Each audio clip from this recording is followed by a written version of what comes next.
video. We'll take off into the museum. We'll start with the Voice of America section, which is the main focus here. And then after we do the Voice of America section, there's a big ham radio room, surprise, surprise. And we preserved the Collins transmitter, the 250,000 watt transmitter. For the technical people, I'm happy to answer all your technical questions. So with that, let's get started. We'll start with the video. Frank, can you check and see that I'm live? Yeah. Hey everybody, if you popped in live, let me know how the audio is.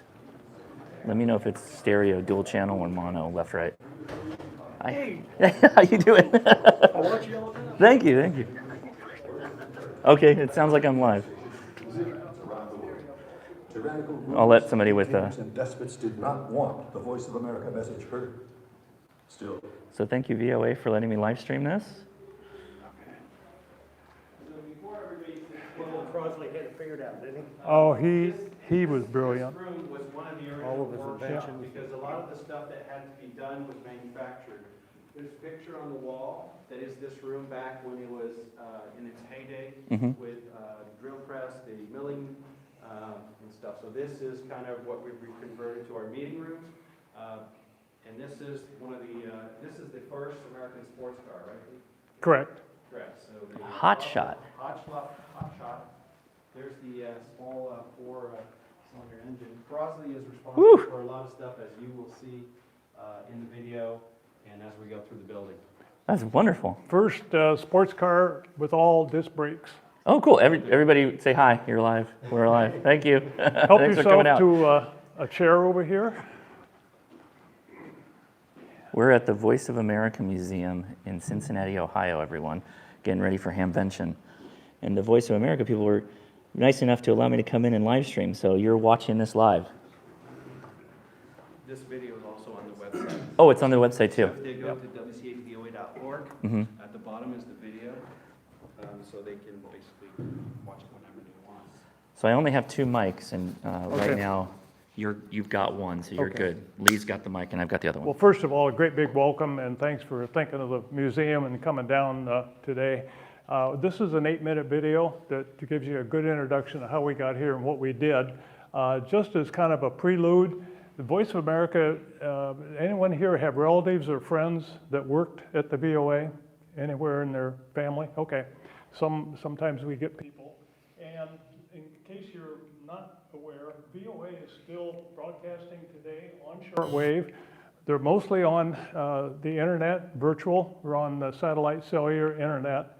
And we do have an active shortwave station in Greenville, North Carolina. They're pushing out 6 shortwave signals, 3 into North Africa and 3 into Cuba. And they also manage the AM medium wave broadcast station that's pushing into Cuba right now. The audience continues to increase. During the war, they measure listening audience about the same way, exactly the same way that the networks do, NBC, ABC, et cetera.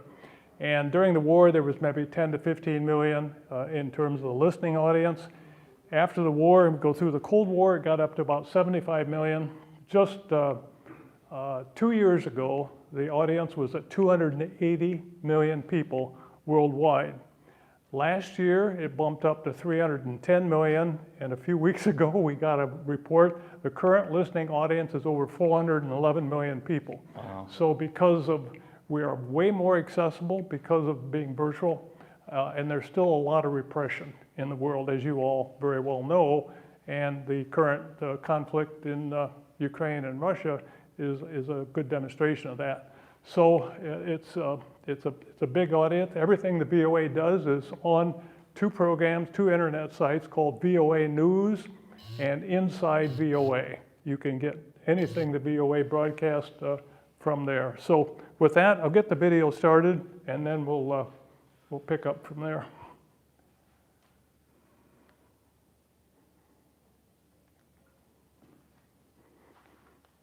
The voice of radio takes our imagination to faraway places, transforms our mood with music, and brings us news and information. Program radio does it without wires, without borders, almost magically. on electromagnetic waves transmitted invisibly through the air. For more than 100 years, radio has saved lives at sea, gathered families together, Get everything shifted. admitted sports fans to their favorite game, warned of impending danger, sent the truth into captive nations, and hope to the oppressed. Since 1942, Voice of America has broadcast the truth to millions trapped in fascist, communist, and other totalitarian regimes. Known to many as the official voice of the United States, the Voice of America is a grand testimony to radio with its miraculous power that opens hearts, leaps all boundaries, and doesn't turn back at closed doors. Yes, this is the Voice of America. And the voice is still heard. A building located in a farm field just north of Cincinnati became home to some of America's most important technological innovations and political history. This is a story and a building worth preserving. Until wireless, people received news and entertainment largely via the written word. And then, shortly into the 20th century, crystal sets, shortwave and AM radio connected people to the rest of the world in real time. Greater Cincinnati has played a significant role in the history of wireless communication, due to the vision, creativity, and ingenuity of its people. People like Powel Crosley Jr., whose company built low-cost radios for the common man and created increasingly more powerful radio stations with innovative programming. By the end of the 30s, Cincinnati radio was originating over 30 hours of programming for the national networks, equaling New York, LA, and Chicago in program development. Cincinnati's roster of radio talent also rivaled the national radio networks, and many successful stars launched their careers on Cincinnati's airwaves. At that time, most AM radios had one or two shortwave bands that allowed radio signals to be heard over a very long distance.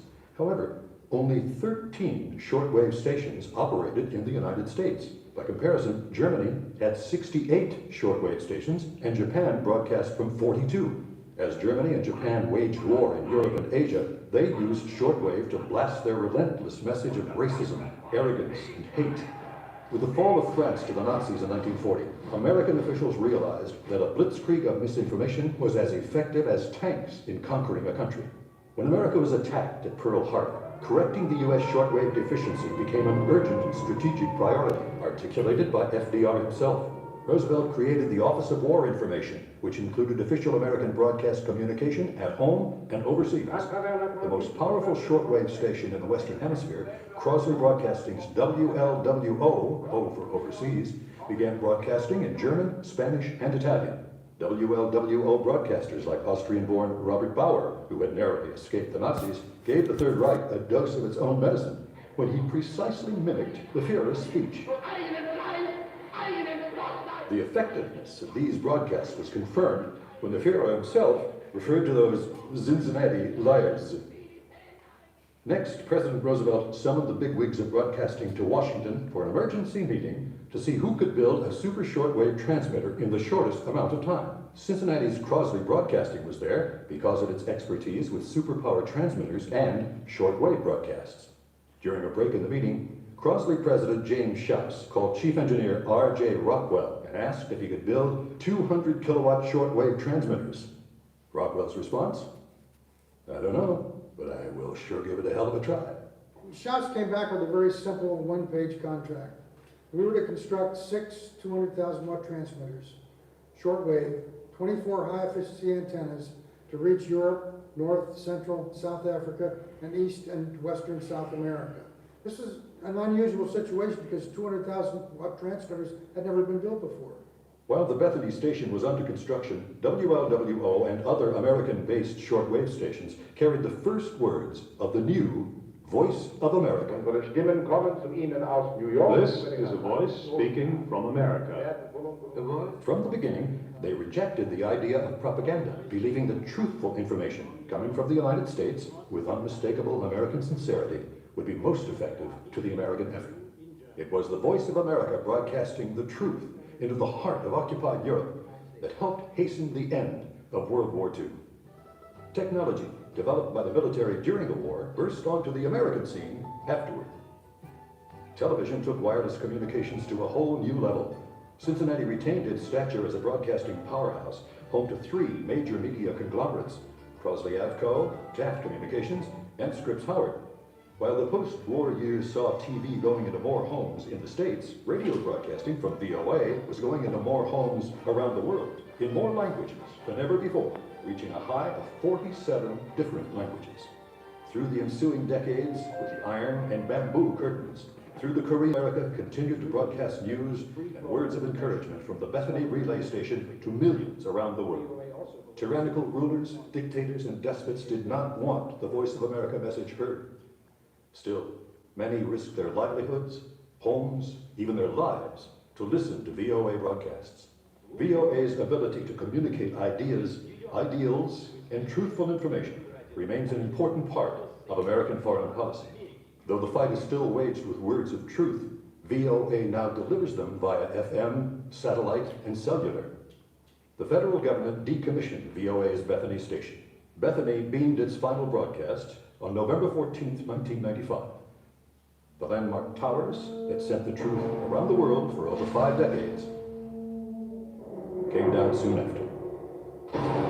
Yet the building still stands as a testimony to the engineers and managers of Bethany Station who accomplished something that had never been done before in a span of time no one thought possible at a pivotal moment in world history. VOA's Bethany Station is a tale of great engineering prowess and determination set against the human drama of totalitarianism versus freedom. This is a thrilling story, worth preserving, an adventure rich with patriotism, geopolitical intrigue, wartime strategy, incredible feats of engineering, and good old Yankee ingenuity. Combine the legacy of Voice of America with Gray's history of wireless collection and the compelling heritage of Cincinnati broadcasting, and you have a wealth of pioneering technology, innovative entertainment, and other material that must live on.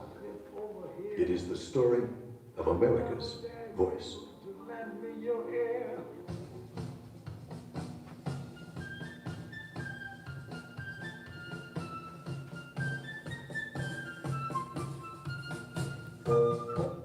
VOA on shortwave radio, which was how most people got their information. How do you know when they're on and where they're at? Listeners got used to an identifying signal at the beginning of all our broadcasts, and BBC had their own. VOA used Yankee Doodle. So if you're tuning through the shortwave bands and you hear Yankee Doodle, we played 5 minutes of it. So just stay right there. We'll be here with the broadcast, and that's how VOA got identified in the wide spectrum of shortwave. So with that, and when you have questions, don't hold them back. Feel free to ask questions as we move on. So we're going to move out to the VOA control room. We're going to pass the ham shack, and at the end of the tour, Jocelyn can guide you through the ham shack.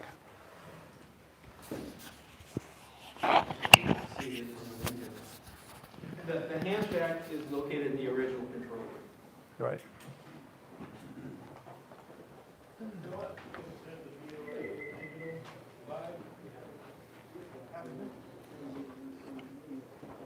Well, somebody has to see the flags, so there's a pan of the flags. Those are all the Region 2 flags. Yoda was here. Oh, the Region 2 flags for Yoda. Ah, very nice. Okay, there you go, chat. All right, now we're picking it up live.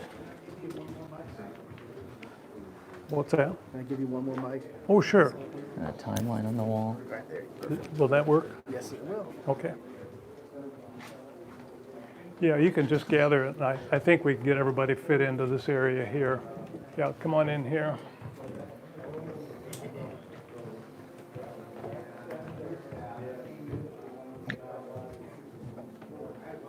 I'm going to slide right here. Oh, thanks. Yeah, come on in. Yeah, come on in. Okay, well, we start at this end of the control room. This is the new modernized control room. The original control room is behind this gentleman here, was in where the ham shack is now. So when you're in there later, that was the control room. And when the Crosley transmitters were shut down and we installed the Collins and the Continentals, we took up less space, and so this room was built. You'll notice that the glass has metal in it, And that's to try to keep the charge away from things. All the window frames, door frames, everything in the building that could be grounded was grounded. It's not a Faraday shield, it's just to keep the charge off from it. Even these panels, if you pull up a raised panel, each one has a ground wire on it, so it doesn't pick up a charge as you're hanging onto it. So that's why you see all this in here. We start here for a very specific reason, and that is to explain what caused the VOA to come about. And I'll point to that radio down there is why the VOA came about. When Hitler started the Nazi operation in 1933, violated the Treaty of Versailles, and started building up his military, he had a problem. How do you get control of your country if you're going to be a dictator? Well, radio had emerged and was coming along, and he did it by radio. Now, radios cost $100, $120. People couldn't afford them. So he fixed that problem. He subsidized the radio for the people, and that's it. They sold it for $15. It's called the Volksempfänger, which is the people's radio, like the Volkswagen is the people's car. And from 1933 to 1939, when he started World War II, he put 15 million of those radios out in the population of Germany. He had the only broadcast station, so guess what they're listening to? The only thing they can pick up is Hitler's broadcast station and his flavor of propaganda. They inadvertently did something brilliant that we probably don't make a lot of use of today. You would think that would be a shortwave radio. It's not. It's medium wave and it's long wave. The best they understood about the spectrum back then was long wave, medium wave, and short wave. They didn't identify it the way we do with frequency. So the understanding was that long wave must go a long ways. That's the name. So that radio has medium wave and long wave.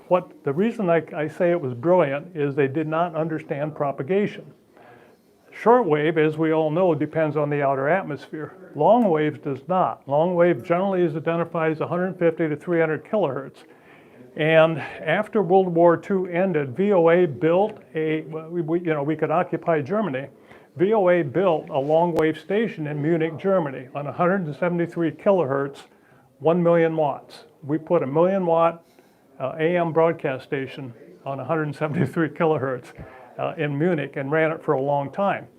Long wave can go, just hugs the earth, as we all know, and can go a couple thousand miles. So Hitler solved part of our problem by putting long wave on that radio, so all we had to do is come up with a transmitter and we can contact all the German people and Europe. And long wave was quite popular throughout Europe. This country never got into long wave. We're medium wave and up, but Europe uses a lot.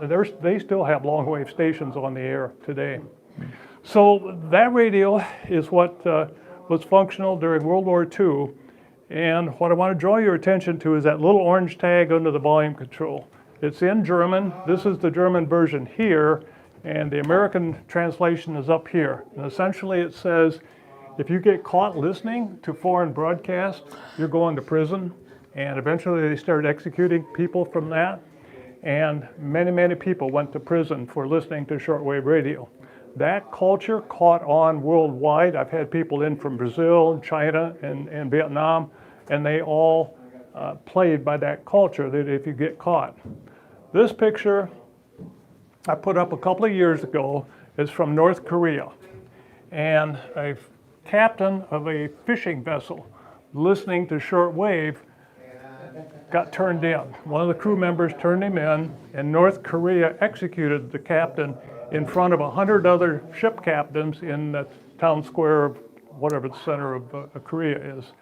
And so this culture is still active today in repressive countries based on what they did there. That radio was important during World War II, and as we move all the way through the Cold War, we get to this radio down here at the other end. It was built in, it's a standard off-the-shelf commercial shortwave radio. It was built in Russia, given to us by Felix, a gentleman from Ukraine that came in the museum one day and donated it. And that's how he listened to the VOA during the Cold War. What's unusual about it is they deliberately made it so it would not pick up VOA or BBC. VOA and BBC were kind of joined at the hips. We were the two whitelisted broadcasters, but it was not made to pick it up. So what did they do? Everybody knows a ham down the street, right? You can fix the coils and had it modified. So everybody had a modified, commercially available shortwave radio, and that's how they picked up VOA and BBC. However, this culture is still playing big time. So what they did, in order not to get caught, they take it to bed at night with them, under the covers, they throw a long wire out the bedroom window, and they'd listen to VOA. Consequently, it got called under the blanket radio. And you can go to any country, I've had them in from all countries, everybody knows what an under the blanket radio is. Oh yeah, we had one, they had to listen to it real quietly. So that was active all the way up to Afghanistan in listening to shortwave. Normally they try to keep them balanced, questions, but comments, anything?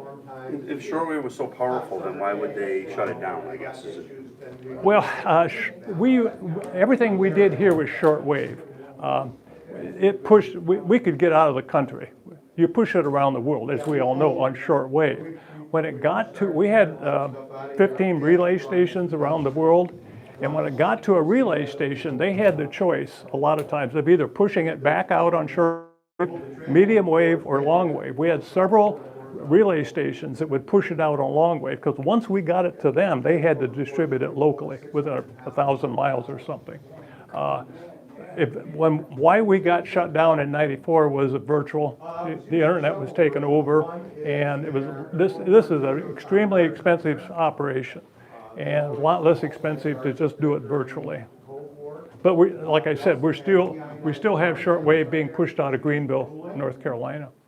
So, we actually made our own deionized water here. so with that, let's Collected rainwater. move into this end down here. There is, I'll be done in a minute. Okay. All right. There's All right. Let's. tanks in the front of the Our studios, our broadcast studios were not at this location.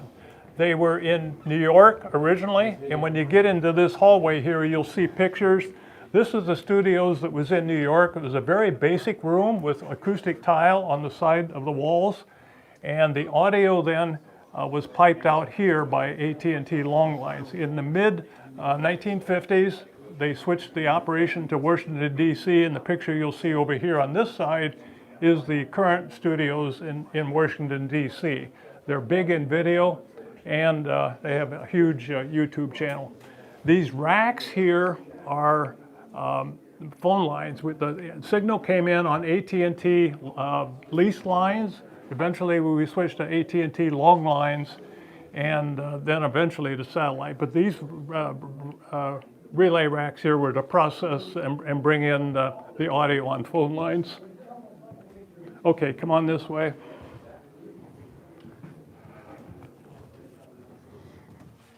Thanks, John, for the super chat. This is where Jocelyn was transmitting into Ham Nation when we did the Ham Nation episode. I think he was sitting here. Yeah, he set it up right here, yeah.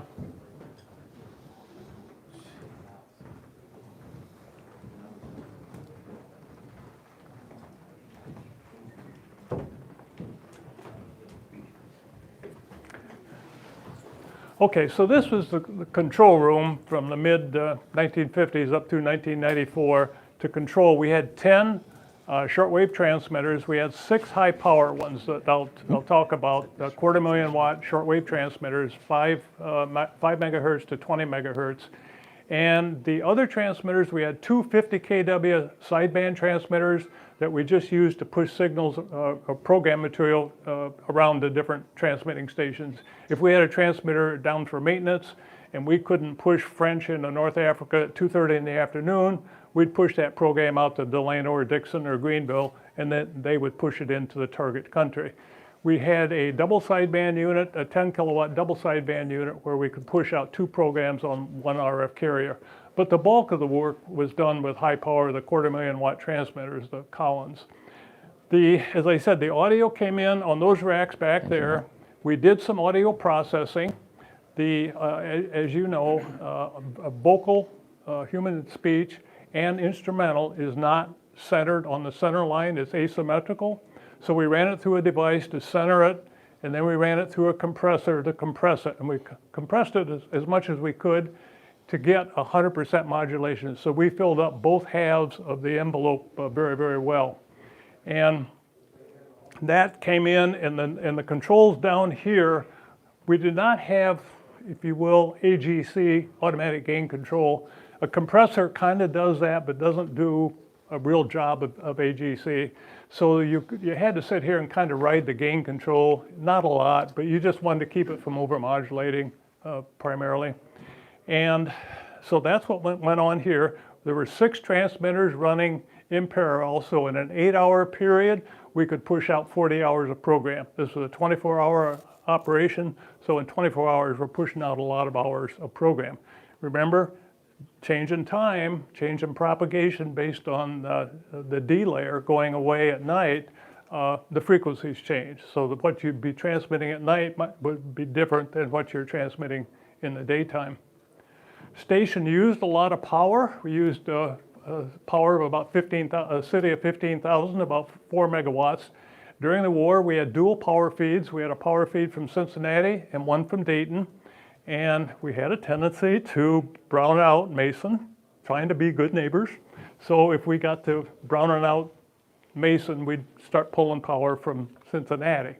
After the war, CG&E, the Cincinnati company, put in dual feeds for us. So we had 2 power plants available here. And that was a manual. We had 2 substations.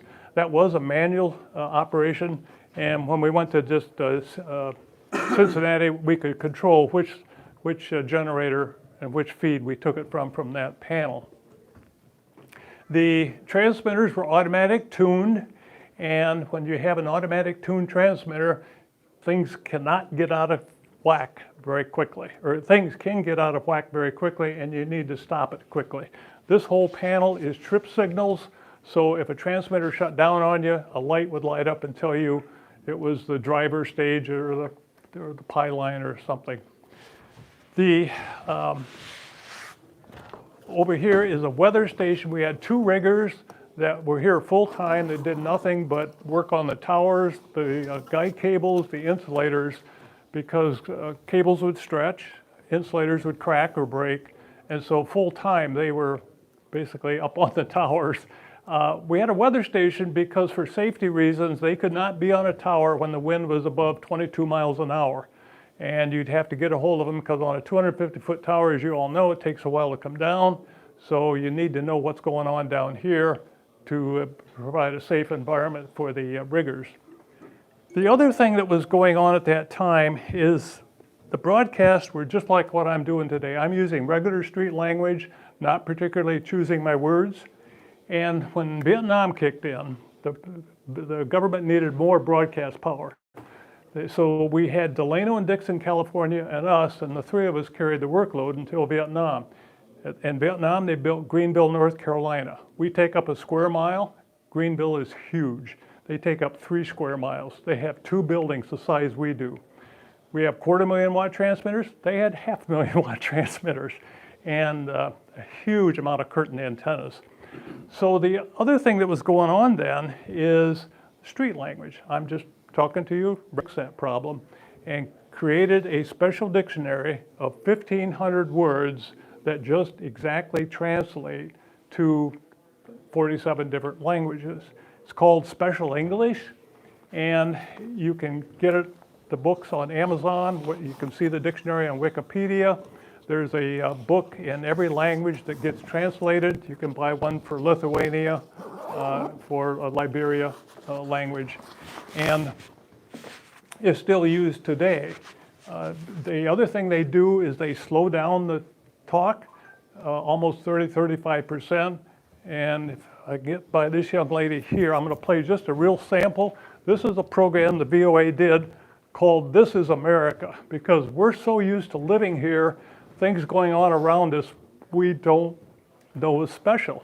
And so here is a short burst of a special English program. Welcome to This is America in VOA Special English.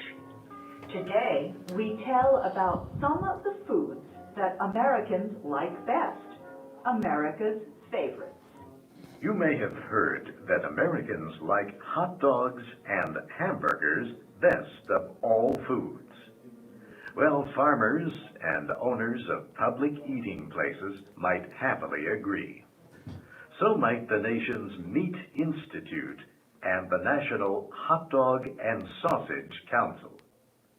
But people whose favorites are pizza and apple pie would give the meat lovers a spirited argument. So that's just a sample. They slow it down, and when they're doing newscast, you want them to speed it up because they're talking real slow, but people learned English. We had English learning programs, and that particularly was important to use that special dictionary. So questions, comments? If not, anyone here familiar with a internet site called Radio Garden? If not, we'll demonstrate it. It's over here. Yeah. There we go.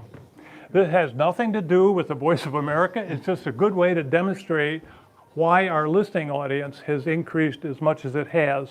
This is an internet site called Radio Garden, and it's put together by a company in the Netherlands, and they put a green dot where there's a streaming radio station. There's 8,500 radio stations in the world that are streaming, and you can pull up any of those streaming dots here. The reason we show this is there's the United States, pretty well populated with radio stations. If we go down to South America, you'll see a pretty decent population in South America. Now, things will change. If we go over to Africa, Oh, wow. you're going to see a real lack of radio stations. And then if you move on to Asia, Russia, and China, Wow. you're going to see a real lack of radio stations. However, they have satellite. They have internet access. So there's portable Wi-Fi towers in Africa. They pick up they use the sun, power it, they get a satellite feed, and do a high-power Wi-Fi broadcast. So you can run your laptop, your cell phone, in the middle of Africa. So that's why the audience has increased so much, is the lack of radio stations and the increase in the virtual contact. But you can get it on your cell phone, your PC.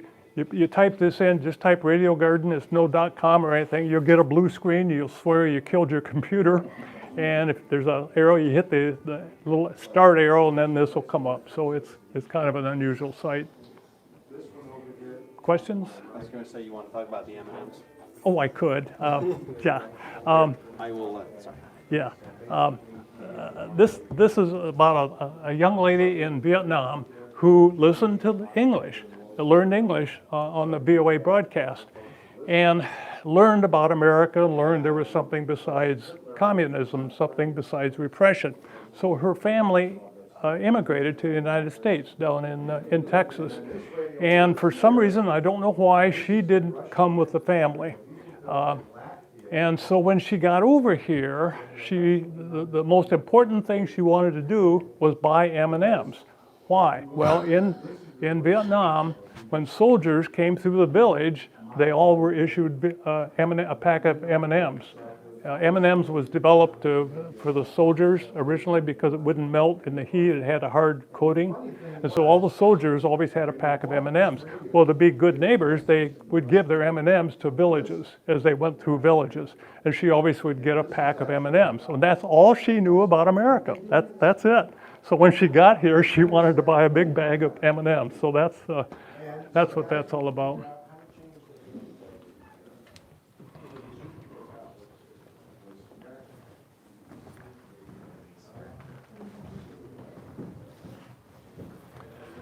This is our propagation room. What we call our propagation room is how we explain what we did, how we push signals around. I'll start with this map here because the green dot is us here in Cincinnati. That we were the first to develop the transmitters and to get all the electronic equipment working Then they built 2 sites in California, Delano and Dixon, basically San Francisco and LA area. And then as I mentioned before, when Vietnam kicked in, they built out the gigantic site in Greenville, North Carolina. The other red dots are relay stations. We had 18 transmitting plants all over worldwide, and many of these relay stations were gigantic. The one here in Liberia is the size of Greenville. It's they took up 3 square miles, had as many antennas as Greenville did, and these others are relay stations. I will point out the one off the island of Rhodes in Greece. We were friendly with Greece, and we could not push a strong signal into Russia from here. Neither could Greenville, or neither could the California stations. So what they did is they positioned a ship off the island of Rhodes, Greece, with a 150,000 watt transmitter to push into Russia. And one of these curtains here was pointed to North Africa, which pushed it right into the Greece, so that we could get a very strong signal into that ship. It was a Coast Guard ship because it's non-confrontational. Military, of course, has transmitters on their ships, but they got guns, so they used a Coast Guard cutter. And I'll tell one little quick story about that cutter. Normally a ship is deployed for 12 months, 6 months, 12 months, maybe 18 months. That ship was on station for 7 years, active duty. And then eventually they built a large site on the island of Rhodes and switched the transmitting plant to the island of Rhodes. Well, while they were on their ship, they used a lot of fuel. They had a 1.5 million watts of generating power in the hull of the ship. They used a lot of diesel fuel, right? Well, who refueled them? An entire American fleet showed up to refuel that ship. Its destroyers, the air support, everything was there to put a gas hose in the U.S. Courier. Big spectacle on the island of Rhodes. The other thing that was interesting is I happened to have lunch with the 85th Bride. They had social mixers on Friday night. The captain of the ship and the mayor of Rhodes got together and said we need to have social activity. We're friendly. And so as a result, there were 90 marriages from that activity. Wow. They had their reunion here, and I happened to have lunch or dinner with the 85th Bride, and she told me this story.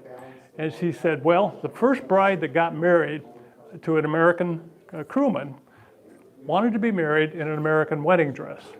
So her fiance's father lived in New York, went to Macy's, and she wound up getting married in an American wedding dress. Well, that was the big thing to do. Everybody wanted to do it. So the next 17 brides got married in that wedding dress. It had been altered 16 more times. Wow. And couldn't be altered anymore. And the lady I was having lunch with says, yeah, we had to make our own dress. Somebody hold on to it? Pardon me? Somebody hold on to it? Or did somebody hold on to it, or just Asking. disappeared? She didn't know what happened to it. I had no idea what happened to it. Passed it on. Yeah. It'd be a neat piece of history to see. So this is not to scale. This is just to demonstrate what we did and how we did it.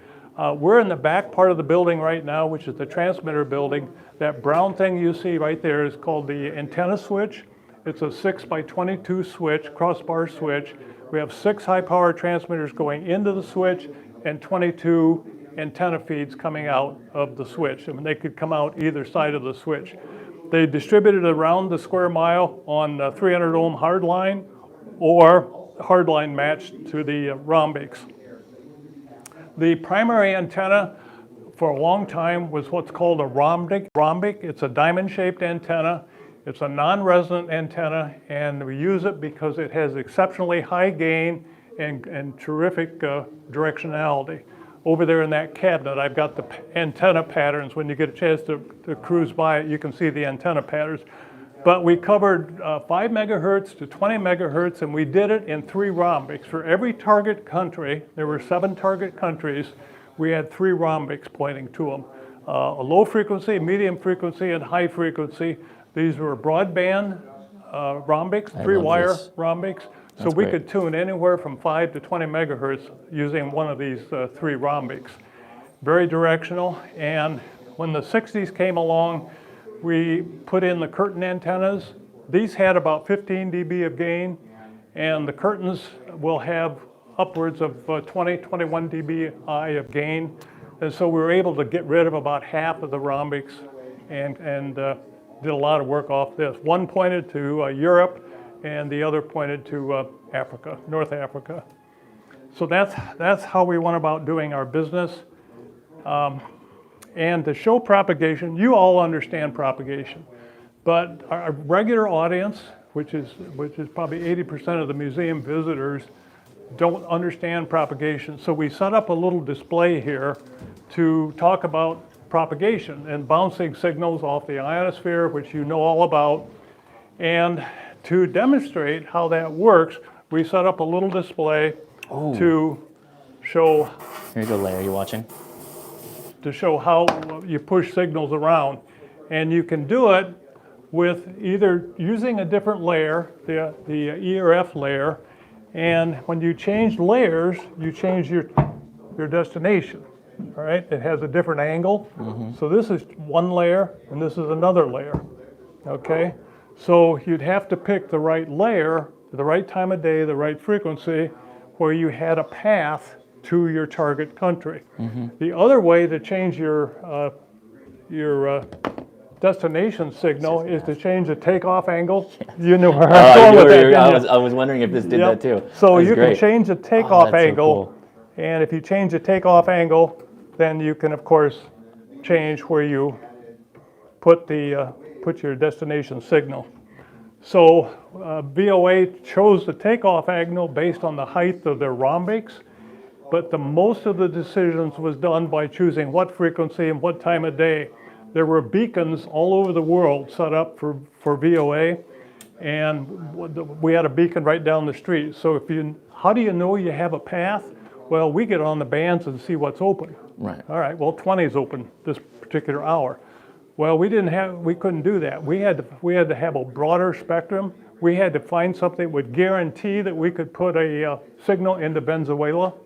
So we'd look at the Venezuela beacons and find out what frequency is coming in off Venezuela. And then it's reciprocal, of course.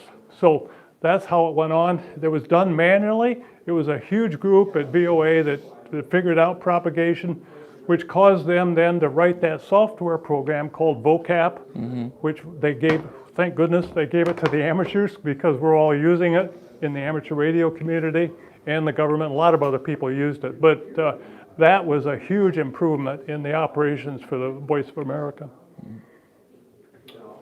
Questions? Question regarding the relay stations Yes. in Africa and Europe. Yes. I assume the hop from the United States to those relay stations was simply the regular shortwave broadcasts. Correct. Did those stations have directional antennas pointing then at the United States to improve the quality of the signal they received?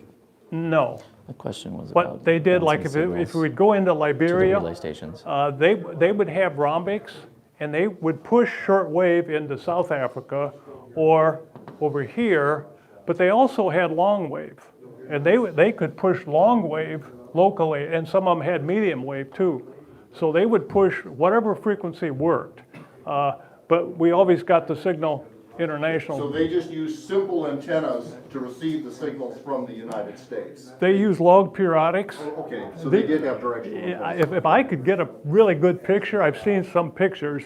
It was a big tower with a huge log periodic, down to 5 megahertz, and they would have sometimes 2 of them, or 3. Pointed at the U.S. then. Pointed at us, one pointed here, one pointed at California, maybe one pointed at Greenville, and that's how they got their feed. Yeah, Thank you. Great question, great question.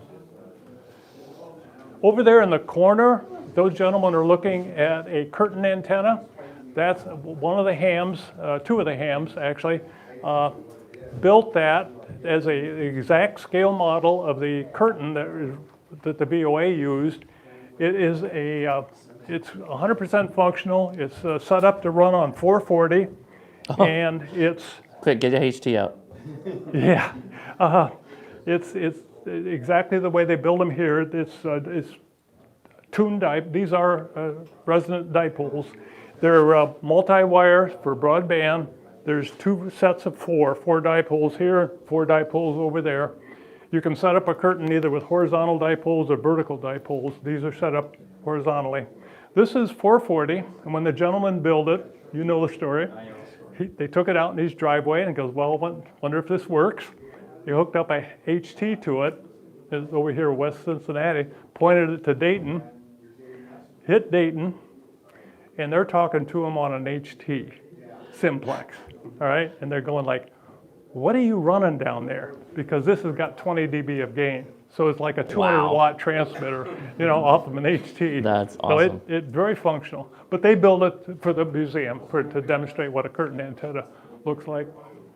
Yeah, I heard that they tried Dayton, they got Dayton, and then they were like, where else can we go? And they pointed to Columbus, and they managed to finish a QSO in Columbus, which is 100 miles. And that's all 70 centimeters to Columbus. On 5 70 watts. centimeters, yeah. That's Antennas, everything. pretty impressive. Yeah, there's your demonstration for sure. Yep.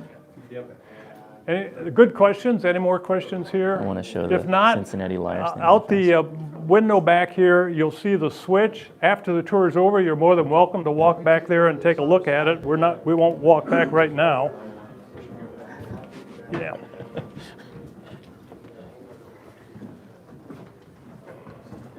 You can see it out the door there. Sorry, we're straggling. That's okay, take your time.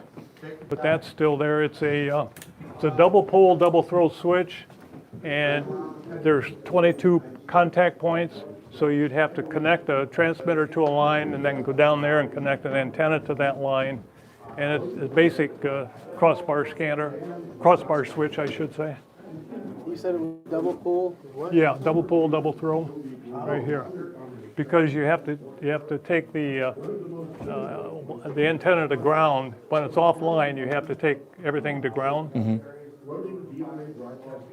That's what it looks like closer up. Yeah, we'll go outside. But you're welcome to go out there after the tour and look at it if you want. It's all wood poles. It's all original. And to me, it's amazing because these are knife switches, basically, and you had to hit that knife switch very accurately to close on a wood pole that's expanding with water and ice. I mean, this is 24 hours a day operation. In the winter, you got to knock the ice off the switch to be able to change antennas, you know? What's the diameter of the conduit? This 1-inch copper pipe, Wow, look at that. and that was a transmission line. Hollow or solid? Oh, it's hollow. It's regular water pipe. Yeah. Sorry. We didn't go that crazy. I knew it was 1 inch. I didn't $4 billion of copper. Yeah, no. Well, this gentleman just said something. He said, $4 million of copper. In the Liberian station, there was a takeover, a coup. Yeah. Okay. The Liberian station went on the air, and they were on the air about 5 or 6 years, and there was internal war. They took over VOA, and they actually had to evacuate VOA personnel off the roof of the building with helicopters. It was that quick. There was so much copper in the building. Remember, they take up 3 square miles. They funded part of their war from the copper in the building, the antennas, and they took apart the transformers. I mean, there was a gigantic amount of copper, but it was financially beneficial to them. So. Yeah, okay, we're going to move back into the transmitter now. Into the transmitter. That's how big it is. You're going to go inside the transmitter. Yeah. Go ahead, go ahead. Oh, it's really cool seeing this stuff in person after having Jocelyn show us on video. Okay, so the transmitter, this is 1 250,000-watt transmitter from that wall to that wall. It's 2 stories high here at this end of the building, 60 feet back and 25 feet wide, and it's all occupied. It's all transmitter.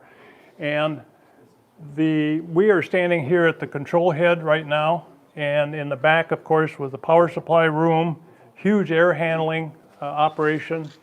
And when you came through that glass door, the average temperature in here is 110 degrees.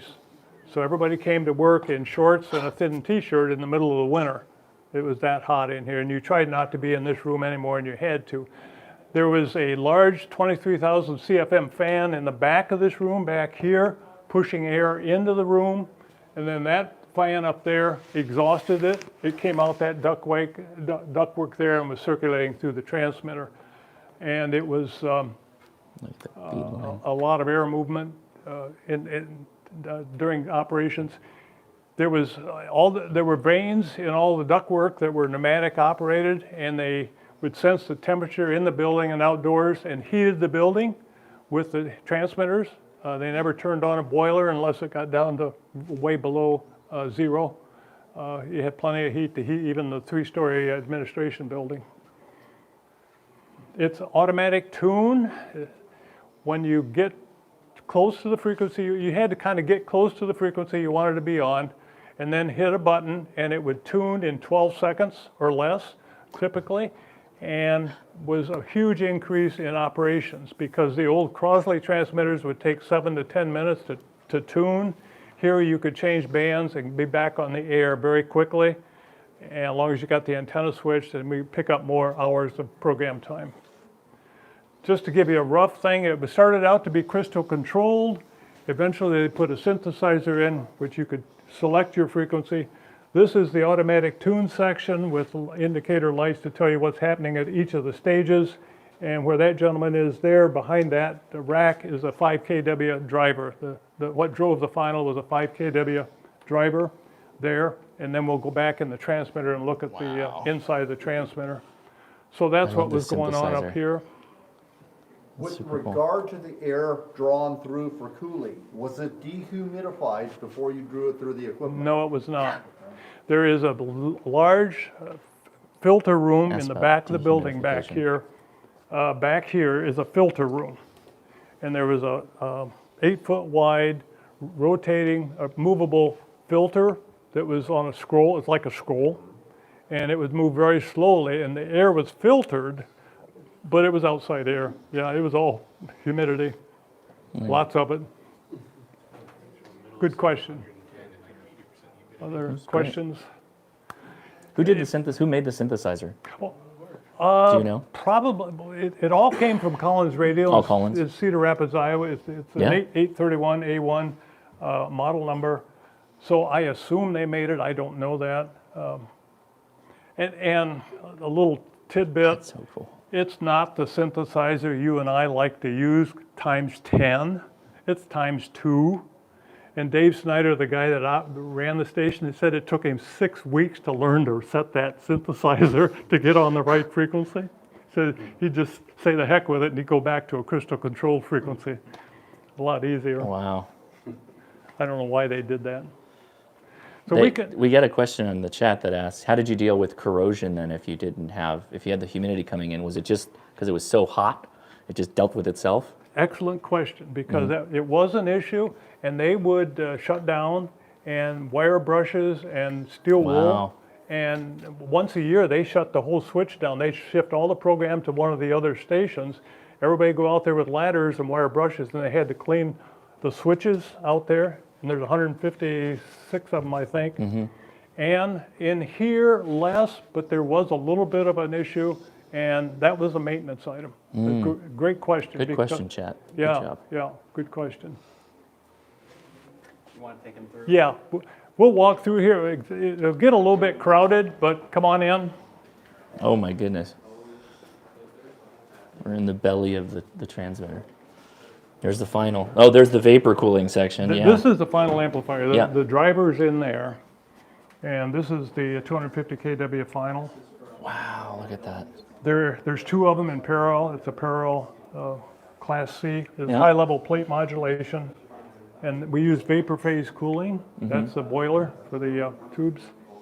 These are filament transformers, 10 volts at 300 amps. They're 3 kW just to fire the filament. Wow. So there's 6 kW in just the filament alone. That's awesome. Oh, there's there's the block diagram for anybody wondering. Yep. There you go. Watch out. There we go. 1 second, sorry. Pause it if you need it. All right. Okay. These are part of the automatic tune. This is the pi circuit. The pi circuit starts at the final amplifier and is 36 feet long. It goes up here, across, down that cabinet, up that cabinet, comes down here, then goes into there, which is the ballon. There was a 75 ohm transmission line, 75 ohm pi line, if you will, and then that got converted into a ballon.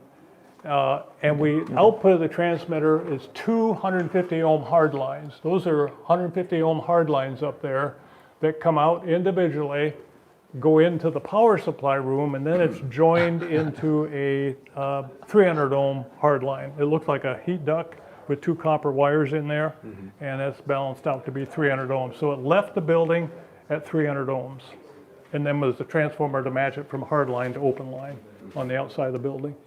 This is the modulator, 125 kW audio amplifier basically, and we use vapor phase cooling. What vapor phase cooling is real simple, sounds complicated, but if you want to cool yourself, you and I will blow air on ourselves. I'm going to call that ×1. And if we want to do a better job, we'll pour water over ourselves, the radiator, a cooling jacket on an automobile engine. You get twice as much cooling. You can get 3 times as much cooling by vapor phase. And what vapor phase is, real simply, is boiling water. And there's 2 questions I like to ask my audience. Is if you're making a pot of spaghetti on the stove, it's boiling away, 2 questions. Is the stove heating the pot, or is the pot keeping the stove cool? Well, it's doing both. As long as you keep putting water back in the pot, you're taking heat out of that stove, right? Into the That's water. what these did. This is the tube. It's in upside down. That's a boiler. It's a steel container with a boiler, and so steam went up that Pyrex, up to all this copper pipe, up to the roof to a condenser up there, and came back down into a ballast and got put back in the boiler and would just recirculate. There was a little bit of leakage. We had a 50 gallon per hour still that used deionized water.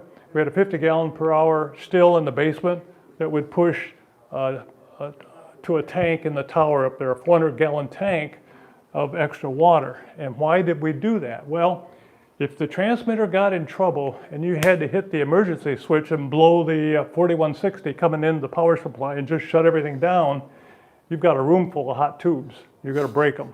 So it's all gravity feed. So if we had to hit the emergency button, we still had water flowing over all the tubes to cool them down, because IMAC warranted the tubes, but we had to prove 2 things: that we could keep them cool in a catastrophic power failure, and if we had arcs, and we had to have crowbars. We had electronic crowbars on the plate of the modulator and the PA and the screen of the PA to short the B+ to ground if we had arcing going on. Automatic tune, you'll see the chain drive in here. These are vac variables. It's the first time they ever water cooled a vacuum variable. Collins did that because the original vac variables kept burning the bellows. They didn't in Cedar Rapids. They worked fine in Cedar Rapids. When they got here to real antennas, they couldn't get 250 kW out. All we could get was 200 kW out. Well, government wanted to hold them to the contract, so we need that extra, so they had to design and develop a water-cooled vacuum variable. And that's what all these rubber hoses are, is the water cooling on the vacuum variable. That's impressive.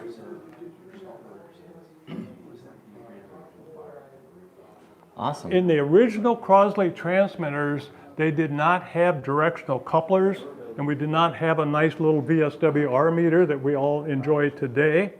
They had to walk the transmission line. If you let me motivate back here, it was open wire transmission line here, 300 ohm to the curtains, and literally they had a current meter, which is, this is one of them, and wheels, and they would walk back and forth on the line and look at the meter, and then look at a chart and calculate the VSWR, day and night, winter and summer. I mean, you're out there, and if you had to... No, it's not pre-recorded. If you had to check your VSWR in the middle of winter, you're out there knocking the ice off your transmission line just to get this thing to wheel down back and forth. So it was very manual. That's amazing. It was directional couplers was a big help when they came along. These are some of the vacuum variables that were used. They look like this in operation. We take them apart, and these two halves go back and forth with a motor. We had to cool the bellows. It was the bellows that burned on them. It wasn't actually the plates. This is a catastrophic situation when you let it get out of control and you start getting arcing, and you'd melt down the back variable in a big hurry. Wow. This is the tube that finally was the most efficient, 125 kW plate dissipation. They started with these big fins, and they did not remove enough heat. They finally got this with little holes, boiled water up through there, and did that. Later on, when the Continentals went in on the other side of the building, the tube down there is a 250 kW plate dissipation tube, or 200 kW plate dissipation. So they only needed one tube in the final on the other one, on the Continentals. That's excellent. Questions? Questions back there? Okay. So this is live. We're at the VOA touring right now. So if you have questions, you can mention them in the comments. This produced 250,000 watts of power. This was an upgrade from the original Crosley transmitters that were originally in here. This transmitter was installed in the 50s. Once these other people get out, you can actually go inside the transmitter. The transmitters had three components. You had your control console, the actual... In the video, you heard them refer to a transmitter, the WLWO. WLW was the AM broadcast station down here. And when Crosley put the station on the air in 1924, he put on shortwave. And it was really just to rebroadcast the AM broadcast things.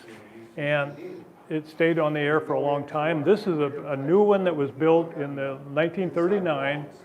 And when France fell in 1940, Roosevelt figured out that he's going to probably get drug into the war. He needed to do two things. He needed to start building a lot of ships. They built Liberty ships eventually at a rate of 3 a day. The second problem he had was to get better control and better information from the spy network. They did not have a high-speed communication network to the spy network. So they came into Cincinnati and commandeered this transmitter. It was a 75,000 watt shortwave transmitter. And they took it over, they put a secret agent at the station, and it became the communication link to the spy network. There was a secret agent at the headquarters that would put together the secret message. He'd make the only way they had to move things around was records, so he made a record. He'd get on a DC-8, fly into Cincinnati, come out, see his buddy at the station, and they'd say it at a certain time of day, they'd say at 2:15 in the afternoon on 12.65 megahertz, I want to play this record. Well, the spies used standard off-the-shelf shortwave radios. They knew what frequency and what time of day to listen. And so they'd play that record several times on the assigned frequencies. When it was all done, he'd break up the record and throw it away. The message that was communicated was unbreakable, still unbreakable today and still used today.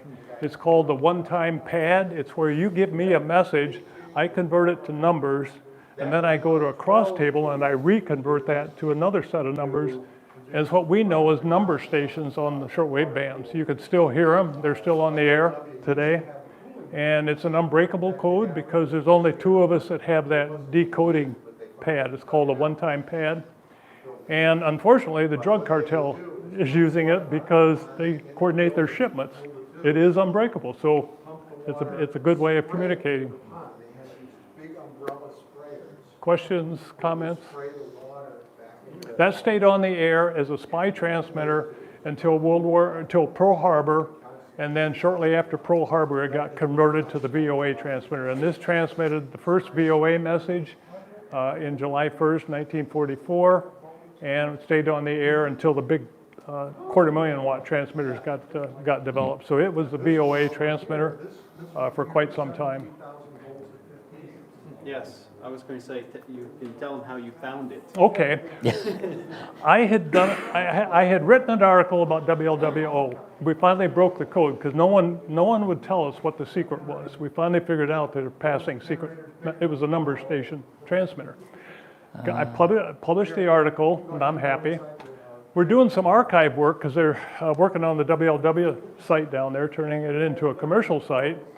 I'm down there with my friend, and I asked the engineer down there, I said, what's in that old building in the back of the property? I don't know, bunch of old radio stuff. I guess nobody ever goes back there. This had been down there for 50 years. Dirty, cruddy. We got to pay the moving company to bring it down, power washed it. We spent 2 months restoring it. But it had been down the road a mile and a half. Oh, thank you. Down the road a mile and a half for 50 years, and we didn't know the thing was That's down amazing. there, you know? Yeah. So it had quite a history to it. Questions, comments? This room is kind of a catch-all radio room. You'll see tubes and breadboard radios over there. In the back there, where you see that sign that says ham radio, R.L. Drake, that's an all ham radio room. We have the largest collection of R.L. Drake equipment. It came from came directly from R.L. Drake. There you go. When they That's what we shut want. down the company. And this is other memorabilia from the early 40s and 50s. It sounds like you certainly worked here back in the day. What Let was me I take was a quick vendor. pass through here. I worked for General Radio Company out of Boston. Oh, this is the and Gibson. We were a vendor. Yeah, this I is never the worked here. emergency rescue And- kite. you know quite a lot about this place. It's amazing. The engineer that ran the place still is alive. Dave comes in, and I've just quizzed him. I mean, everything I know comes from Dave, or what little bit I knew, but most of it is research and Dave. And This is the Titanic flat top things antenna. have to make sense to us guys. Model. The ham just doesn't say, okay, that's how. I Super want to cool. know how it works. So I had to. Thank you for doing it. I had to know how it worked. Yeah. Well, I'm glad you came. We are in Cincinnati, Ohio for Hamvention. The VOA is just outside of the Dayton, Xenia area. So Jocelyn invited us over, and so that's why we're here. Yes. As Lee said, the R.L. Drake is in there. Uh-huh. I don't know if you're going to lose signal as you cross that wall, just FYI. Are we going to go through there for the tour? Yeah, if Okay, yeah, well, come we can back. try. If we, Sure. oh, thank you for mentioning. So everybody on chat, we're being told that it's a bit of a dead zone through here. So we're going to try, and if we lose signal, I'll come back out, and we'll wait until they're done. This is the Drake. The PA. Okay, I had to come back on the outside. Plates and on the screen for The the concrete bunker behind this PA. wall where the Drakes are is literally just a complete and when bunker. they fired, all three fired. They didn't fire individually. You're still hearing Lee This too, I think. Is an Because he's entrance got to the the mic building. on. When you came in this door, you had to pull a rod to turn off. Yeah. The input of the building, of the power supply room is 4160 Oh, three-phase. okay. And so you had to shut it off. If by chance this switch messed up and didn't shut off 4160, when you Yeah, opened the go door, ahead, it would. go ahead, When you Francis. opened the I'm door, these were like this. And if the power was not off when you opened the door, This is great. it Oh, I'm would going to short go it grab to his mic really ground fast. I and think blow he's- these fuses here. No, I know, but the mic still works. 4160 coming in and 240 coming in, so it'd blow the fuses because you're not allowed in Lee, here. 1 second. Let me grab your mic off of you, just, and then when you come out, I'll put it back on. Thanks. Here, you can hold it and talk for a little bit. So why don't you tell us the collection here? We kind of glossed over this. Yeah, so as Lee said, this is kind of our catch-all. When we give tours, typically it's not for hams. Mhm, Well, right. you know, today we're doing a ham tour, but typically it's just general public. And that also means that we have to explain things in different ways. So, you know, we have basically promotional radios. We have this on display. We have somebody that, a lot of them give it to us. Then WLW, which is one of the big stations here in town. This was one of their first field units for baseball games. And Oh, wow. The Reds played in Wow, okay. Crosley Stadium. So this is your first portable transmitter. This is the first portable Broadcast. This is the first transmitter. Sorry, the portable transmitter used to be somewhere here, but I guess they moved it. But it was a box. Maybe there's a picture. Yeah, there's the remote backpack transmitter. There's a picture. But yes, the Reds played in the Crosley Field. Oh, named after and of Powell. course you Crosley- have to record that. Of course. Or, broadcast. I mean, Crosley knew, right? as the video showed, the first thing he wanted to do was to, he built radio for the common person, right? Right. Like cheap radios. Well, if you want to sell radios, what do you need? Content. Right. You don't have content, you're not going to sell anything. So, and we'll see more of that later, but this was kind of the start of some of the things he's done. And then we go through early WLW. Tower still stands as it is. It's 131 feet. It's a half-wave antenna, so it does not have it does not need radials. They just removed them as they were building that commercial center. That's crazy. That's the picture of the 500,000 watt transmitter that is part of the building. It's first floor, or the main, you walk up and then the basement, and it's the transmitter is 2 floors. Sometimes they're open for tours. Wild. I was lucky enough to be with there. And I think some of the, who was with me? Don Wilbanks was with me on that tour. Okay. And Neil, I believe. Very amazing. Amazing because nothing had been done, so they had to build everything. The artwork is fantastic. The Gibson Girl is a survival radio. If you were at sea, or if you were stuck at sea, you would use a kite and it would float that antenna. You would strap this between your legs. You would crank, and you would basically... The cranking transmitted the signal. Exactly. It was a beacon, right? Lee's got a great story because one of the guys was doing this, and the plane came down low, caught the wire, and the guy got lifted about 30 feet in the air. The wire snapped, went in the ocean. This is about 35 pounds, so now he's weighted, so he's trying to unstrap this. Anyways, he made it out. Oh, he my was goodness. telling us the story because you know, we all think, oh, it's going to be fine. Like, Right. you know, you're going to get, he's like, no, my only experience was this one. I'm like, yeah, I can That's not understand. good. Yeah, exactly. And then here we have some of the older radios. With some Bakelite, some Philco. I love the Bakelite stuff. Yes, That is awesome. Yeah, so a lot of classic stuff, really, really cool. And then you get into the more modern era, as I said to Tank here, when we have younger kids, or younger generation come through, and they go like, oh, yeah, I know that phone, and that's the only thing they can kind of recognize on here. Kind of sets the tone. Here, I'm going to give the mic back to Lee for the rest of the tour. Yeah, thank you. Thank you, Lee. Thank you, Jocelyn. You're welcome. Okay, well this, Yeah, just, there you go. That's, clip it. Yeah. you're better at it. I can't see what I'm doing. Oh, Okay, close. Hold on. you got it? Maybe you help him. Just bring it up a little bit. Thank you. Perfect. Okay, well that you've seen what's in this room, kind of a collection, and the ham radio room. We'll talk about the next room, and then we're kind of done. Okay. You can drift into the ham shack or come back and look anywhere in the museum. It's your choice, but we can come over here real quickly.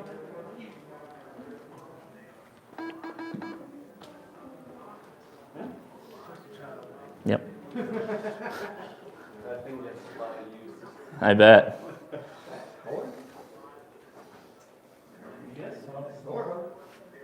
Hey, Sterling's in the chat. How you doing, Sterling? Hope you're feeling okay. Okay, this is the Crosley room, and Crosley built a lot of other products that were not electronic. He made a lot of money off these other products. He made money off from radio, and this is a collection. And a few things I want to point out is this is the first smart bomb in the world right here, and it was built here in Cincinnati. It was developed by Johns Hopkins University. And what is a smart bomb? It's called a proximity fuse. And according to the military in World War II, when they would shoot shells at an aircraft, they would have to shoot 300 to 400 shells to get one to hit the aircraft, which was highly inefficient, as you can well imagine. They needed a better way. And so what they did is they put a radio transmitter on the end of the artillery shell that sent a signal out. And when it hit the airplane, it would reflect and come back. We all know that to be Doppler nowadays. And as the shell is approaching the airplane, the Doppler frequency is getting higher and higher, and they would set it to a certain frequency and then explode the shell. The shrapnel from the shell would take down the aircraft and became highly efficient. Patton credited to winning the Battle of the Bulge. It was the third best kept secret in World War II. They positioned a general here. And kind of the backstory on it is John Hopkins developed a circuit, but they couldn't make it work because of the G-forces coming out of the shell. So Crosley had a reputation for making things that work, so they said, well, let's go to Cincinnati and talk to Crosley. Well, Crosley didn't design anything. It was his brother Lewis that was the brilliant engineer and made all of Crosley work. So Lewis worked on it and quite frankly had some difficulty. So there was a scientific lab over at the University of Cincinnati that was run by Dr. Spiretti. You probably don't recognize that name unless I show you a picture. And Dr. Spiretti figured out how to make that shell work. Well, Spiretti makes preparation H, all right? He made Aspercreme. This sun lamp that he developed is still on the market today, and at age 19, he invented the power beater, and he was rich at 19 when he sold that to Westinghouse. He was a brilliant student at University of Cincinnati, wound up running the development lab. So Dr. Spiretti figured out how to make it work, and essentially he potted it. I mean, all those parts got potted in what we know as potting compound, and it worked very well. The radio picture here looks like this. The radio's in the top shell up here, and a battery that when the shell leaves the gun, it smashes together and turns on the battery. It's got a little acorn tube in there, and how that acorn tube survived, I have no idea, but it did. And that was the transmitter that was inside. The other interesting thing was it was they put a general here. It was that secret. How do you get it to the military? They had a big problem because it was built in their radio plant, and on the top floor was the WLW studios, and it had all those untrustworthy broadcast people. You just can't trust those people.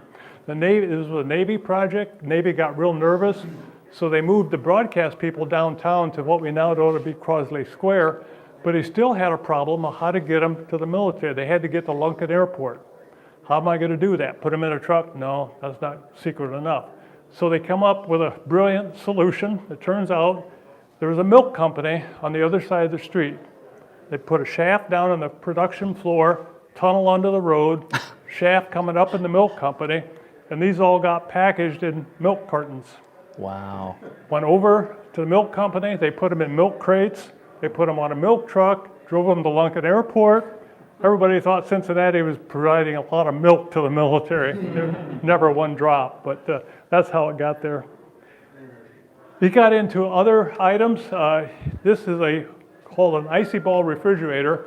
It runs on heat. You put a cup of kerosene in this heater in this smudge pot down here. Would heat up and boil the ammonia over into here. When the ammonia evaporated, this whole ball turned to ice and would keep food cold for about 37 hours, and was highly popular in rural areas. He sold thousands of them to Africa. That's how they kept their medicines cold. It's called the icy ball. It's the same technology that's used in RV vehicles right now. We use a little propane flame to run the refrigerator. Same technique, just different refrigerant. Not everything he did was brilliant, so to speak. He built a hair growing machine developed by a Cincinnati doctor, and essentially you put that on your head and it would pull a vacuum and let go, pull a vacuum and let go. It's supposed to massage your scalp, better blood flow. And I mean, he used it, Fred Astaire, a lot of Hollywood actors use it, Fred Astaire. Government came along and said, prove it works or take it off the market, so he had to take it off the market because it really didn't work. But the other side story on this smart bomb thing I forgot to tell about is Dr. Spiretti figured out how to make a circuit in a very small space. He developed the first 2-meter HT. This is a 2-meter HT that uses the same technology, and that's what you would carry around. There was transmit and receive switch here, and so this was a very early 2-meter HT.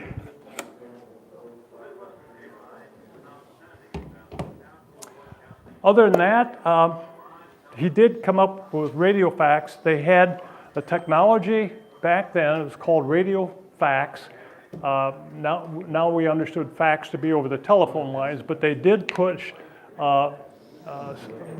newspaper type information over the radio. And it was not developed by Crosley. It had already been on the market. The problem was it was very, very expensive. Crosley had a reputation for driving the price down on things. He drove it down. It was normally sell about $200, $250 in 1940s. He got it down to $80, and it still was too expensive, never really caught on. Newspapers thought radio was going to put them out of business. Radio thought newspaper was going to put them out of business. So they went back and forth, and eventually it never really went anywhere until the telephone fax came along, and then that, of course, took off. Questions, comments? Somebody asked, what's up those stairs? Up the stairs is the compressor room and the ventilation. This is another bay. There was a 250,000 watt transmitter here. And up there are the fans, a big exhaust fan that took the air out of the room, compressor room that ran the air for all the pneumatics, and two evaporators up there. We had to cool the water that was in the vacuum variables. That had to be cooled. And there was other water cooling up there. Very good. Is that the same as This is a sample. the one up there? It was printed in April 14, 1939. Wow. So this is the prepossessor to basically the fax machine. That's so cool. Coming through the radio. That's so cool. Yeah, it worked very good. You could transmit text, weather maps. Was it carbon paper? Pictures. That, like Jocelyn said, that's a real life transmission there. That's fantastic. It ran off the speaker wire. You just took the speaker wire off your radio and fed it into this. It was not, I mean, the digital, to you and I, it's a digital signal, but it came out the speaker. It was not a digital line. Yeah, that's what I was thinking, If you will. right. It was just the audio line. How can that not take off? That seems to be so much smarter than a newspaper. Well, I think he said newspapers were scared by it, right? So- Yeah, well, newspaper company, the Detroit Free Press bought this thing and pushed their newspaper out on this. Yeah. Because they thought this was going to take over. Again, it was too expensive for their customers to buy the receiver and the transmitter. It just, cost never really came down on it. You may not recognize anything unusual about this refrigerator. There's a radio in it. There's a radio in it. But that's not the most unusual thing. It's the first refrigerator in the world to have shelves in the door. Oh, Refrigerators never had shelves in the door. that's hilarious. This is the first one, and the story is fascinating. It was invented by a lady in California who patented this idea of putting shelves in the door. She spent 6 years trying to sell her patent. Could not sell it to Frigidaire, GE, or any of the refrigerators. Said, nobody wants shelves in the door. Out of frustration, they came into Cincinnati. Powel Crosley saw it, thought it was brilliant, shut down production, converted over, and started making refrigerators with shelves in the door. And he bought the patent. He locked out everybody else. And he was shipping these things out by the carloads because everybody wanted a shelf in their door. Okay, so what happened to that lady? She went on and became very famous. Lillian Gilbreth was her name. She became the first female engineering professor at Purdue. And then she went to work for GE in the appliance section. Wow. And she is the one single-handedly almost that figured out everything we do in the kitchen. She interviewed 4,000 women, all sizes and shapes, to find out what height the stove knob should be at, what height the cupboard knob should be, what height the counter. Everything we do in the kitchen was figured out by Lillian Gilbreth. And we can thank her for that. Then, you may have heard of the movie Cheaper by the Dozen. Yeah. The movie Cheaper by the Dozen was modeled after Lillian. She's not in the movie, but the movie's about her. Wow. So she's a brilliant lady, just a fascinating lady. I think we've covered the. Lee, this is fantastic. We pretty well Thank covered you. it. I'd rather you just go look at what you want to look at now. We'll If do you got that. questions, look up Jocelyn or myself. Okay. And thank you. Thank you, Lee. Thank you for doing Appreciate this. it. No, thank you for letting us. This is wonderful. Everybody get down. I'll turn the camera around here. So everybody come down to the VOA and make sure you say hi to these guys. There's a gift shop, right? Yes. We're going to go to the gift shop here in a little bit. So everybody here, thank you for coming. We're going to go check out the ham. Yeah, thank you for coming. We're going to go look at the ham club, right? You got Okay, the ham sure. shack? Go Let's on go in. do that. Sure. Yeah, Yep. all right. There we go. I'm not ending yet, but all right. You want to clip it? You're going to go to the I owe ham this to shack? somebody. Who wants to go to the ham shack? I'll take you to the ham shack. Okay. Thank you, Lee, again. And I know Sterling's watching. He's already pointed out that I'm pointing things out. You're pointing. You got to point them out. Thank you. All right. All right. So this is, as we've said, this is the original control room. Oh, okay. We've got Jameson here. Oh, yeah, Jocelyn. Frank wants you mic'd up. How's it going? How are you? Good. got the other You're one. okay being live? Yeah. Josh, right? Yep. That's what Yes. I thought. Jameson is one of those people that we're curious Do you about. wanna- Yeah, come on, Yeah, all in. wave them in if they want to. Yeah, come on in. Jameson is one of those guys that was curious about radio. He came to our open house. We have open house every Wednesday from 7 to 9. Yeah. And he went from technician to extra in Just under a month. just under a month. Whoa! Congratulations. I don't have my bell, but I pushed the button for you. So he's been here and he's been helping out and operating the station. The museum is open every weekend from 1 to 4, and it's all volunteers. And we try to have people in here. Typically, when people get the video presentation, the next exhibit, they see us, they come in here, and we kind of explain shortwave to them, because that's how VOA used to broadcast.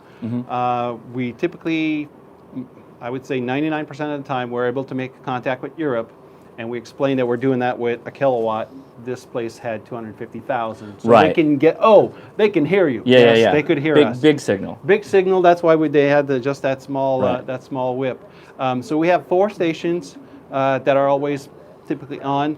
Station 1, which is that 7300 with a kilowatt. Station 2 is the 7300 with 600 watts. Station 3 is digital only. Okay. So it's just running 100 watts. And then Station 4 is ICOM 9100. With a floor amp. What's that on the ground there? That's a Henry. That one is not. Right now we're using a 600 watt, but that is a 2 kilowatt amplifier. Yeah, that's So, awesome. In the wintertime, if it's cold in the Yeah, you shack, just flip this bad boy on. You flip this bad boy on, you transmit, and it will heat up really quick. Yeah. All of every station that's voice has a Heil mic. Bob was gracious enough to that's awesome. gift us 2 of the mics over there. We have Oh, yeah. the old style, Yeah. but really it's brand new guts. And Yeah. then I think it's the 71, PR71, I believe. In the internals or you? No, this I think is a PR 30 or 40. in Oh, the right, internals. right. And then this was another one he gifted.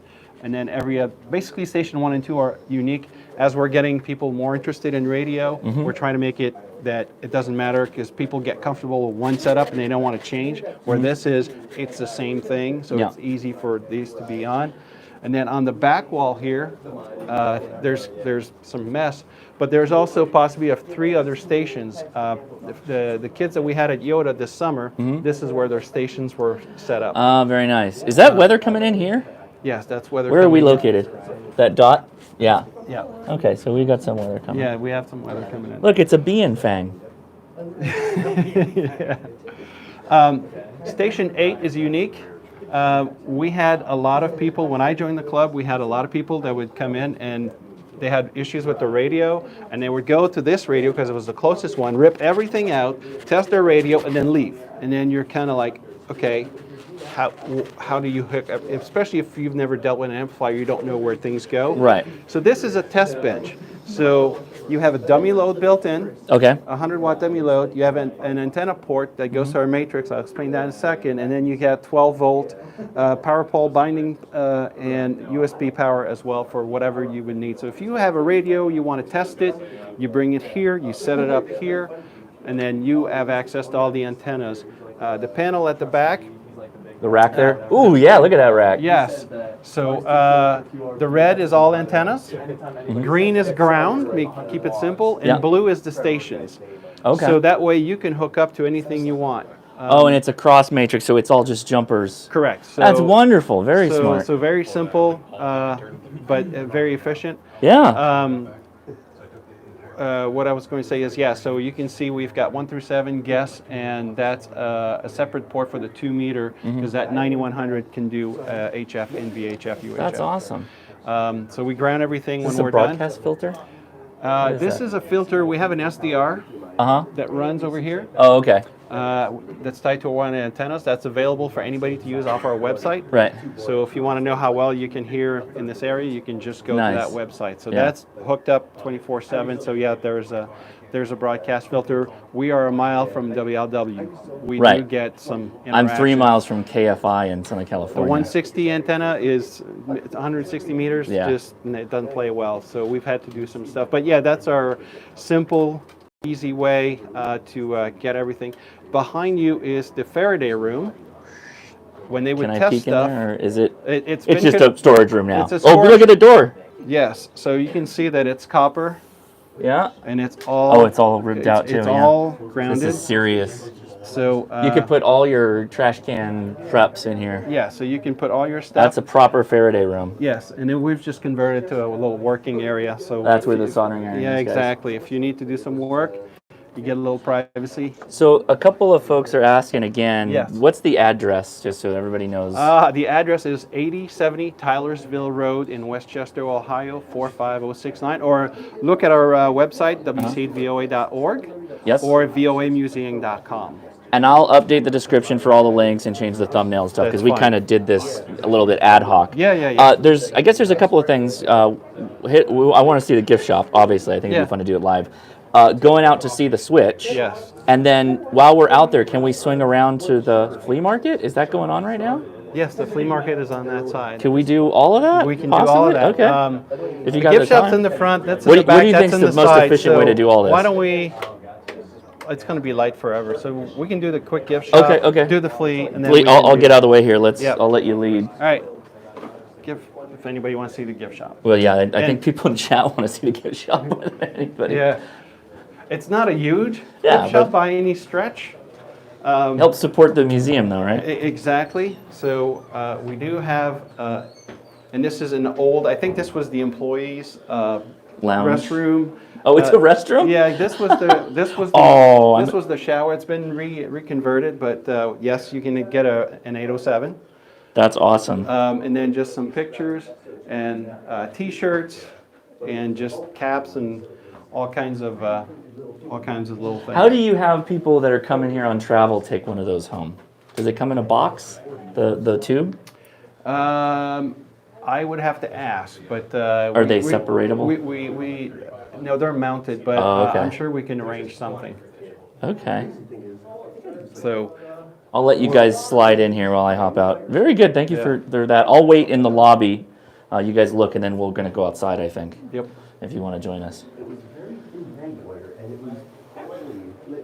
And then we're going back. We're going through that. Yeah, and actually the flea market is right across. On the wall here. Oh, cool. Yeah. Is everybody knows that cards were issued to most military personnel. It was also issued to people. What's interesting is there's a map. This is, you would get the card, you would have to peel it, and you could get. Oh, this the is map. for passing secret, Yes. passing information. Yes. So if yeah, people want to know the escape map. Yeah. escape map, this is how it was sent. And it had to through. be lined up in this order. Correct. Yep. Correct. With basically the routes of which way you could escape. That's crazy. So yes. Could you imagine trying to get out with? I mean, it didn't look like the faces No, over it. but It like- literally looked like that. Correct. Yeah, Correct. yeah. It looked like this card, and then yes, you had to peel it to get the map. That's crazy. So, Could you do one thing for me? I didn't get the little brief Yeah. summary overview. on what's Just section? this, the radio in general. Oh, look, the Can swap you meet's give right that there. to me again? You're talking about the video, building? Frank? What? You're talking about the video? Or not the video. The video. What Lee said at the beginning. This was the brief overview. Of, Oh, in the beginning of Yeah. the talk. Oh, Well- the kind of the building thing. Yeah. About a little bit, a brief history about Before the building. playing of the video? Yeah. Yes. I'll take your mic. I'll go look at the swap meet. You can Yes. do that, and then Yes, there's people you want to there. meet us up and we'll show us the back? Yeah, we'll The just switch? walk out. Okay. All right, here we go, guys. Hello, how you doing? We're good. I wanted to see what's going on with this flea market. Oh, yeah. Now, there's a little sign that you're gonna see, you have to buy something to get out. Oh, okay. You only see it once you get in, right? Oh, wow, you got a lot of videos in here. Hey.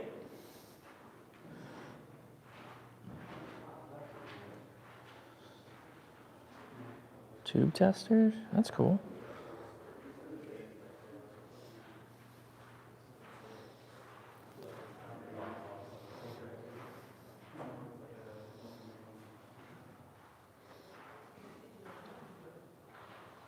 That's in pretty good condition, yeah. Ooh, and it's got the crystals. If somebody wants a gun set, that's a pretty good one for 6 meters.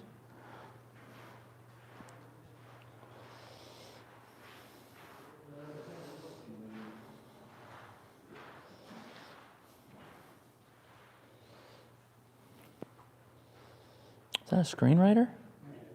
Oh no, it's Bodot.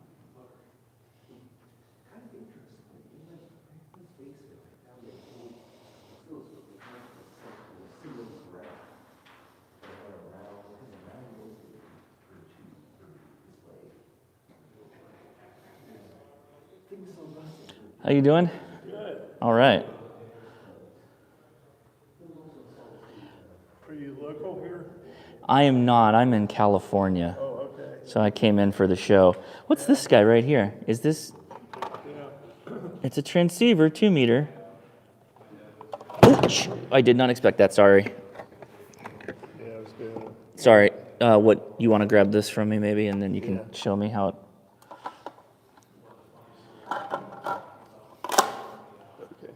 Is it? Who makes it? Drake. It is a Drake. Uh-huh. What is?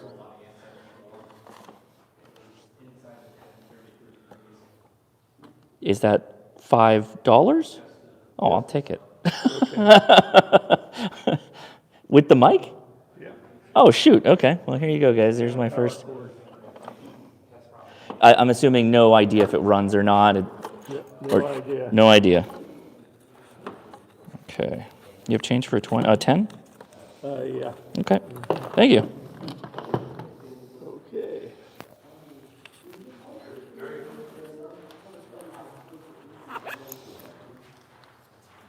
How did you get here? Did you fly or? I flew. Yeah, I did.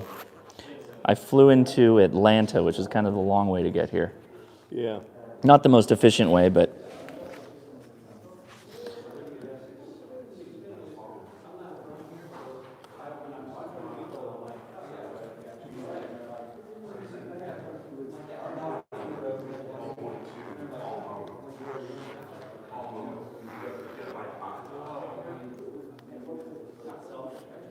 Hey, thank you very much. Appreciate that. Okay. I've definitely never seen any one of these before, so that's... All right. And the power cord, really? Yeah. The power cord is actually a charger for the battery. Oh, okay. I was going to say, how does it... Interesting. Okay. I already bought something. So. What did you get, Josh? It's a Drake 2 meter transceiver with an internal battery, apparently. I didn't know that part about it. That's super cool. Nice. Well, thank you very much. I appreciate it. Well, Jocelyn was just telling us that all this was from one ham, Silent Key. Yeah. This Oh, side yeah, is that's just right. one That's what you key. were saying, yeah. Yeah, he passed away. I was telling Frank that I took a picture, sent it to my wife, and said, "You cannot complain. I have too much stuff." Yeah, exactly. Cool. All right. I guess we've still got some people in the chat. I think we want to go. I need to drop this off actually in the car. Or Frank, do you have space in your bag, or can you just hold it? I can hold it. Okay, thank you. Actually, just give me the key and I will Oh, do perfect, that perfect, as you perfect. walk out there. Yep. Because we are going out that door, right? Because I want to hold my camera and video too. Here you go. So I'll walk around the building and meet you in the back. Okay. Yes, either way. And I need to give you the mic back. And I got Frank's mic, but I don't know if it is on. Let's see, and you're there. Okay. Apparently we're going out the blue door. Yes, we're going. All right, everybody, we're moving on. If people that were here for Yoda last year, this building, there was the floor was concrete. Okay. No curtains. What was this building originally used for? This was another part of the workshop. Okay, so this was literally work was getting done on the radios here. Okay. So we're still under construction. You didn't see this side, right? We saw Bethany, the transmitter, 5 and 6 were the exhibits. We're redoing this side to put more stuff. This is our EME station. Okay. Oh, hey. It's on 10 gigahertz. That's for the ladies. Yes, it has its own building. When the place was decommissioned, the government basically they make sure you can't use it. Right. We had 2 of our guys come in and basically redo the whole thing. They had to come Is it gimbaled? Does it have some? Yes, it moves, but it's not a full, obviously, No, because yeah, the building, no. it's not. Right. And because it's EME, a lot of people will think, oh, well, it's only used at night. The moon's there during the day. You can't see it. Right. Yeah, yeah. But there's only a few stations on 10 gig in the world. So we're looking at fixing it up and doing it. But yes, I'm trying to remember exactly what the guys told me, but when you send, by the time you send and you unkey to receive, that delay, like there's a certain range, and I think it's like you have to, if you're within 200 miles, like we won't hear you because the switch is too slow. Really? Yeah. Yeah. So, but yeah, they've used it to make contacts, typically to Europe, is who we get. Mostly CW. You can do voice, but the voice gets distorted with the shape of the moon because it's a sphere. When the echo back is distorted, we're looking at maybe doing some digital modes out of it. We just need a new radio. Cool. Let's No, see. there's this running joke on the podcast that I do with my wife that as ham radio operators, the most effective thing to attract the opposite sex is to do moon bounce. So it's always the running joke is that that's what you do. All right. So the building we see with the gray doors, that's the dummy load building with the cooling tower. So that's where the dummy load for 250,000 kilowatts was in. Oh, okay. Okay, And now that- I understand. And that Yeah. cooling tower was there to just keep the dummy load cool. Right. I don't know the exact dimensions. The tower that's on top will be for our satellite station. Right. It's yeah. So we're working on that.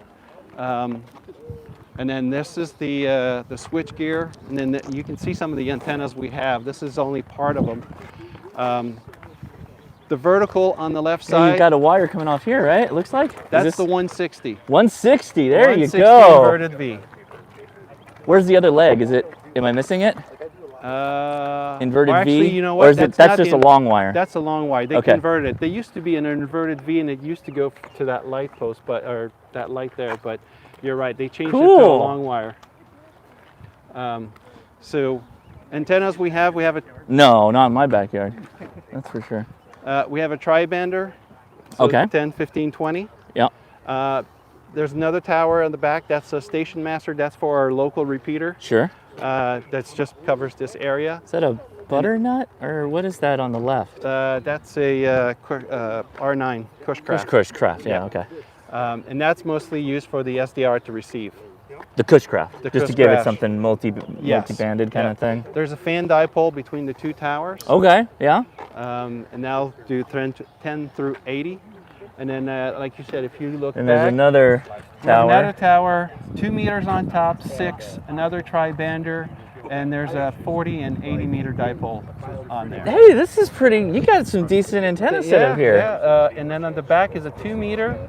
And then for Echolink, we are Echolink enabled. In the tower, there's another 2 meter antenna that hooks up to our repeater that's about 6 Yeah. miles. So what was the tower used for traditionally? Okay, so it's a very good question.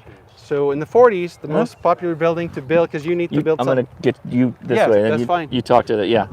So to build, you have to build something quick, right? The war's Right. going on. They're trying to do it. This place was built in a year. You Right. have to keep that in mind. The most popular building with some type of Church? government was School? Airport building. Airport. So Okay. it was modeled after airport in terms of the tower. They just went design 7 airport go. pretty much. Wow. The building was being built, the antenna field was being built at the same time. I told Frank earlier, the story is that the transmitters were turned on, the roof was not complete, and the antennas were on. That's how quick it was. Wow. So in a year to build all of this, it was pretty spectacular. In there was also, you saw the guard shack when you drove in? Yep. That was where you were fenced in. You had to have a reason to come here. And there was somebody at the top to basically, there was a surveillance watch all the time. They had the lights and everything. If you look on the Google, you'll see some of the old pictures. It has the floodlights to like look around. What? And stuff. That's super cool. Yeah. So it's weird because you're looking at your walk-in, but it's very different. Explain the area that the antennas took over. Okay, so where the tree line is all the way to my left, or to my right, sorry, and you can see actually WLW in the background between the light posts. Oh, yeah. So there's WLW. That's WLW. The tower is hard to see on my phone, but yeah, you can trust us. It's like, yeah. Oh, is that it? It's right there. Yeah. Okay. So where the tree line was one side, the highway was the other one, and then at the back there's a park. As far as you can see, there's a water tower at the water tower. So that's what it took. That was 1 square mile. So yeah, so if you consider looking, oh, you said the model was in scale. Yes. But considering how far the switch was from the building and how far we are, it was big. It's huge. Yeah. That tree line's extremely far away. Again, if you look online, you can find some of the old pictures of the place, and you can see all the way to the highway, and you can see some of the antennas. Yeah. Wow. Okay. But yes. Excellent. And this is again, as Lee explained, so copper 1 inch would come all the way through here, and this is where they would do the switching. Was it solid or Hollow. Hollow. It was just regular plumbing. And obviously, look at these things. This has been here for almost 80 years. Yeah, so it's a little rough, but to be expected. Yes, but you can see when you said double throat, double switch. Yeah. You can see there, right here, you can see how they would connect in the insulator part on the knife switch. So you had to have those insulators between the wood because you'd blow it up, you'd burn your wood up, right? Or Correct. fuse to it? Correct. Wow, look at that. So, and then you had your ground when they need to be grounded. Yeah. It was, all the way there. Some of the little motors here, this was never automated. It was always by hand? It was always by hand, but somebody figured out this, and they put it in so it would light up lights, because you have to think, okay, somebody's like, hey, you need to go switch transmitter. Somebody's walking out that door, and then, hey, you can't be transmitting while I'm flipping the thing. Right. So the lever. So this basically let them know, like, okay, it's on. They would wait like 30 seconds because they knew he was far enough away, and then they would transmit. Right. So that's fun. But yeah. So again, when you see a picture, you don't get the scale. Oh, it's huge. Yeah. I mean, that's what I think it was after we did your show. Somebody said, "How big?" I'm like, "You can drive a truck to it." That's and it's no lie. It's easy to do. But yeah, most of the facilities, when the township took over, we were able to keep this, but the rest is turned into a park at the back. They create a pond now, and there's soccer field there, and the shopping center is actually on the VOA property, which is why it's called the Voice America Center. Right. Oh, okay. Right on. Because it was part of that. Yeah, these are no joke. Yes. So the curtain. The only thing remaining from the curtain, because those came down, is the pylons. And if you go through the park, you can see the massive structures on the side of the road. That's super cool. And they still, there was conduit all the way to there. Now, when they decommissioned, the scrappers knew. And they dug it up? Just random pulled it people at all night out. came Yeah. and ripped it out? They could- No way. Yeah, so all the steel, all the towers got sold for scrap metal. Right. And any piece of copper that was left got taken as well. Oh, that's super But cool. at the same time, it was easy because, we've got antennas here. We're like, there's conduit there. Yeah. Maybe rusty, But there's it's still conduit, there, yeah, It's still there. yeah. So we're lucky enough to be able to use those.